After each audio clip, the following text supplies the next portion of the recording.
into e-publishing my first book was published in 1999. And at that time, it was almost impossible to find science fiction, paranormal, fantasy romances. My first editor called them the woo-woo romances. So I actually had a couple friends who decided they wanted to start up an e-publisher. It was a very new industry. There were only one or two at that time. They wanted to publish the woo-woo books. And I thought, that's what I want to do. I want my books to find their audience. And these guys were good, and they were very selective about what they took in, and I knew I wanted to be in business with them. From there, it's always just been a great medium for me to experiment in, to help build my audience, to take chances on books that New York wasn't interested in until recently.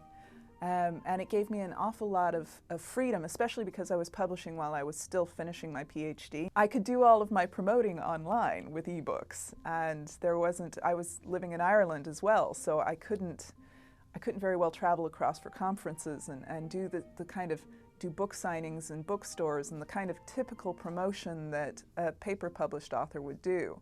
So the electronic industry actually gave me a really good opportunity to promote and be published and still do all these other things I was doing from a completely different country. You should research the publishers you're going to. You should ask any of their current authors how they feel about where they are.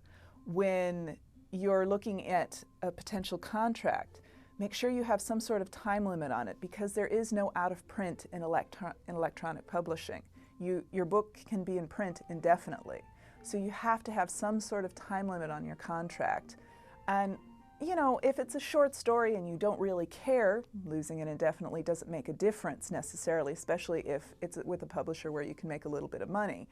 But if it's a novel and it's one that you love and it's going to be part of a series, you need to, for your future career, be sure to control the rights. A lot of the myth is that publishers won't negotiate. Well, most of them will negotiate with you, especially if you're willing to give them certain things and willing to say, but I can't go past this, I need this.